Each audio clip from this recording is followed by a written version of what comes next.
સલાહ તો છે ને મારે ને તમારે જીવનમાં કોઈને કોઈની લેવી જ પડે. અહીંયા બેઠેલો કોઈ વ્યક્તિ એવો દાવો ન કરી શકે કે આપણે જીવનમાં કોઈની સલાહ લેવાની જરૂર નથી. હો, આપણને બુદ્ધિ ઘણી આપી છે ભગવાને, અને બુદ્ધિ એક એવી મજાની વસ્તુ છે. હા, દુનિયામાં એક જ એવી વસ્તુ છે કે મારી પાસે ઓછી છે ને એવું કોઈ માને નહીં. દુનિયામાં બીજા બધી વસ્તુ, જમીન 100 વીઘાનો ધણી હોય તો એમ કે 100 જ વીઘા છે. 100 વીઘાનો ધણી હોય, માલિક હોય જમીન, તો એમ કે 100 જ વીઘા છે, હજી થોડીક વાત. 2 બંગલા હોય ને એને તમે પૂછો ને તો એને એમ થાય કે હજી 4 હોવા જોઈએ. 2 ગાડી હોય ને એને એમ થાય 4 હોય. 4 હોય પછી ઇનોવા હોય તો એને મર્સિડીઝના ભરકા જાગે. બધું એને ઓછું લાગે. દુનિયામાં બુદ્ધિ જ એક એવી વસ્તુ છે જે કોઈ એવું માને નહીં કે આપણી પાસે ઓછી છે. બધાને ઘણી જ લાગે, આપણી પાસે ઘણી છે, આપણી પાસે ઘણી છે. આ એક જ એવી વસ્તુ છે દુનિયામાં, કોઈ ન માને આપણી ઓછી. બધાને એમ થાય આપણી પાસે ઘણી છે.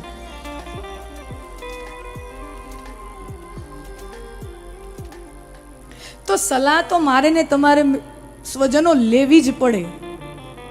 અહીંયાથી કોઈ વ્યક્તિ એવો દાવો ન કરી શકે કે આપણે જીવનમાં કોઈ વાર ક્યારેય સલાહ લેવાની જરૂર જ નથી. સલાહ તો લેવી જ પડે, પણ એવા સમયે આપણે કોની સલાહ લઈએ છીએ એના ઉપર આખા આપણા જીવનનો નિર્ધાર રહેતો હોય છે.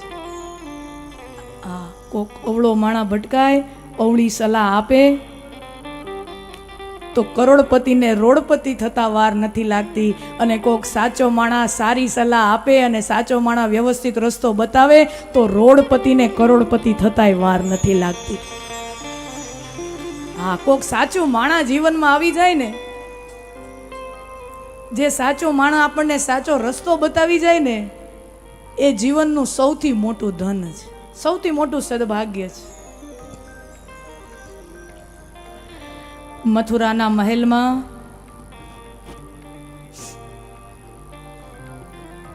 માં દેવકીના 8મા બાળકને મારવાના કાવતરા ઘડાઈ ચૂક્યા છે.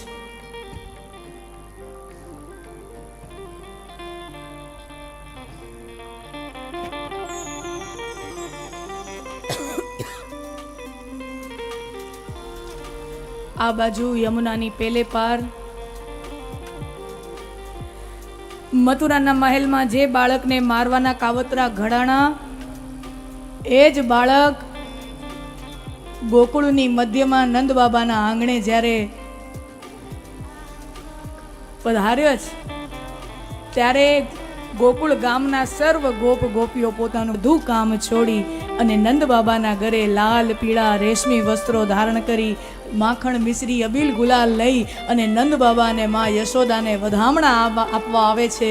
અને સૌના મુખમાં એક જ નાદ છે, નંદ ઘેરા નંદ ભયો જય કનૈયા લાલ કી.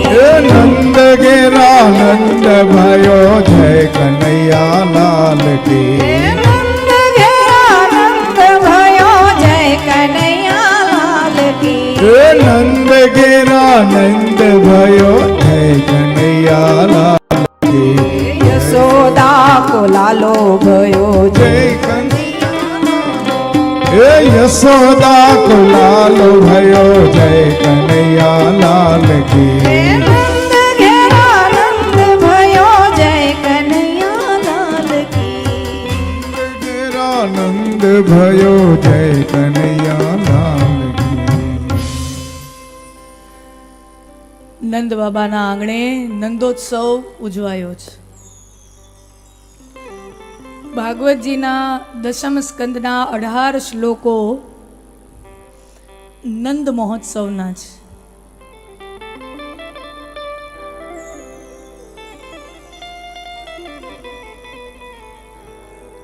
વ્યાસજી આ ભાગવત ગ્રંથના માધ્યમથી જે આનંદનો અનુભવ જીવને કરાવવા માગે છે, એ આનંદને શાબ્દિક રૂપે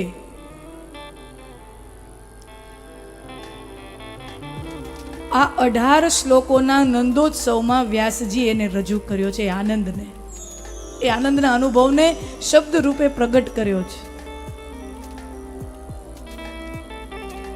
શ્રી સુખદેવજી ઉવાચ नन्दस्त्वात्मज उत्पन्ने जाताह्लादो महामनः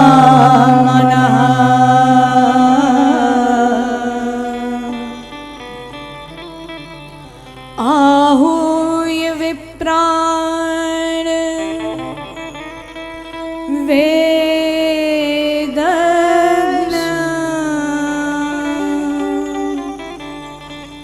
स्नातशुचिरलङ्कृतः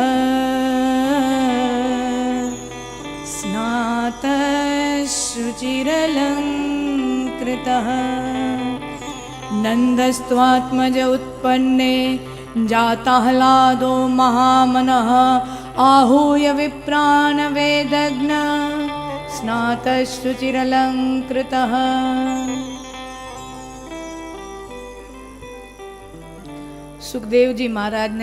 સુખદેવજી મહારાજ પરીક્ષિત રાજાને કથા સંભળાવી રહ્યા છે કે હે રાજન, નંદ બાબાને ત્યાં આત્મજનું પ્રાગટ્ય થયું, આત્મજ જન્મ થયો. નંદસ્ત્વાત્મજ, નંદને ત્યાં આત્મજનું પ્રાગટ્ય થયું. આત્મજનો રૂઢિગત અર્થ સંસ્કૃતમાં થાય છે દીકરો, પુત્ર.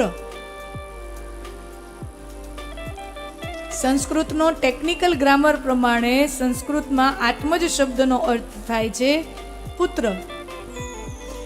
પણ જો અહીંયા બહુ ટેકનિકલ જવા જઈએ તો પ્રશ્ન ઊભી થાય, શંકા ઊભો થાય કે અહીંયા એમ કેમ કીધું નંદસ્ત્વાત્મજ ઉત્પન્ને?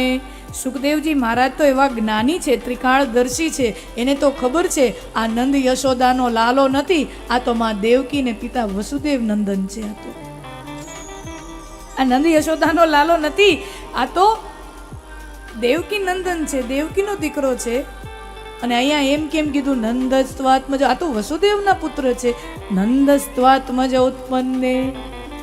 ચલો, નંદ બાબાને જાણ નથી, ગોકુળ ગામને જાણ નથી, પણ સુખદેવજી મહારાજને વ્યાસજી જે આ કથા લખી રહ્યા છે, ગાઈ રહ્યા છે, એને તો ખબર છે કે આ નંદ બાબાનો દીકરો નથી. તો પછી અહીંયા શાસ્ત્ર છે, ગ્રંથ છે, તો શાસ્ત્રકાર અહીંયા આવું ખોટું લખે શું કામ? શાસ્ત્રકાર આવું અસત્ય કેમ લખે? શાસ્ત્રકારે કોઈ અસત્ય ભાષણ નથી કર્યું. શાસ્ત્રકાર કહે છે નંદસ્ત્વાત્મજ ઉત્પન્ને. આત્મજ શબ્દનો રૂઢિગત પ્રયોગ જો કરવા જઈએ તો એનો એક અર્થ થાય પુત્ર, પણ એનો જો તાત્વિક અર્થ કરવામાં આવે તો આત્મજ એટલે આત્મામાં જે પ્રગટે છે તે પરબ્રહ્મ પરમાત્મા. આત્મામાં જે પ્રગટે છે તે પરબ્રહ્મ પરમાત્મા. નંદ બાબાને ત્યાં પરમાત્મા આવ્યા છે. નંદ બાબાને ત્યાં પરબ્રહ્મ પરમાત્મા ચિદાનંદ સ્વરૂપ પરબ્રહ્મ પરમાત્મા આવ્યા છે. અને પરમાત્મા જ્યારે આવે ત્યારે એક જ અનુભવ થાય, જાતાહલાદો એટલે એક જ અનુભવ થાય, અને એ છે આનંદ. ભગવાનનું જ્યાં આગમન થાય, ભગવાન જ્યાં પધારે ત્યાં એક જ અનુભવ થાય, એ છે આનંદ. સુખ અને આનંદમાં ફરક છે. આપણે બધા સુખી થવા માટે મથીએ છીએ, પણ સુખી થવાની મથામણમાં આપણે આનંદની ક્ષણો ખોઈ બેસીએ છીએ. સુખ અને આનંદમાં ફરક છે.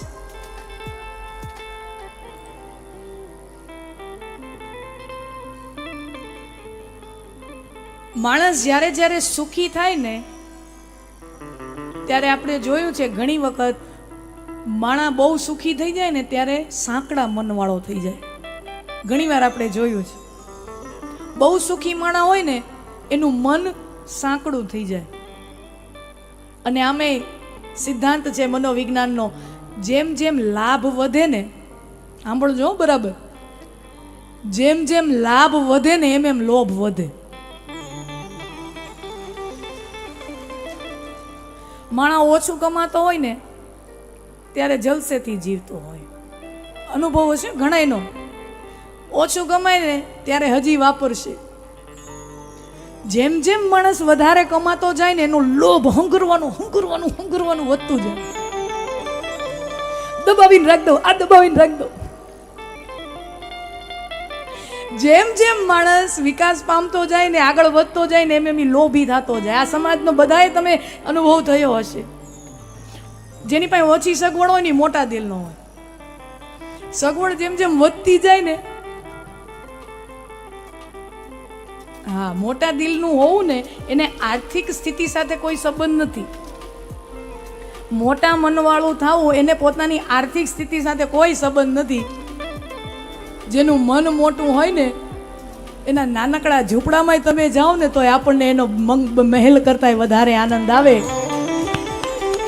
અને કોકનો 5 કરોડનો બંગલો હોય સુરતમાં, સમજી લ્યો, સરસ મજાના પોશ એરિયામાં 5 કરોડનો બંગલો હોય અને તમારો જૂનો મિત્ર હોય ને પછી બહુ સમયથી સંપર્કે ન થયો હોય. આપણે ગામડે રહી ગયા ને એ માણસ સુરત વયો ગયો, બહુ આગળ મોટો માણસ થઈ ગયો, ભેળા ભયણા ભેળા હતા, પહેલાં એક જેવું હતું બધું સ્થિતિ, પણ આગળ નીકળી ગયો માણા. અને આપણને એમ થાય ઓહો ઘણા આપણે સુરત કોક કામથી જવાનું થયું, આપણો જૂનો ભાઈબંધ છે સુરતમાં મોટો માણસ રહી ગયો, એનો 5 કરોડનો બંગલો ક્યાંકથી એડ્રેસ મળે ગામમાંથી, અને 5 કરોડના બંગલાની બારે તમે એના ગેટની વાંહે આમ ડોરવેલ વગાડો ટંગ, અને એ દરવાજો ખોલે અને એ તમને આમ કહટાયેલા મોઢાથી કે તમે આવ્યા. એવા હટાયેલા મોઢાથી બાયણું ખોલે ને આપણને એનો 5 કરોડનો બંગલો ઝેર જેવો લાગે. તને મુબારક, અમે અહીંયાથી હાયલા. હા,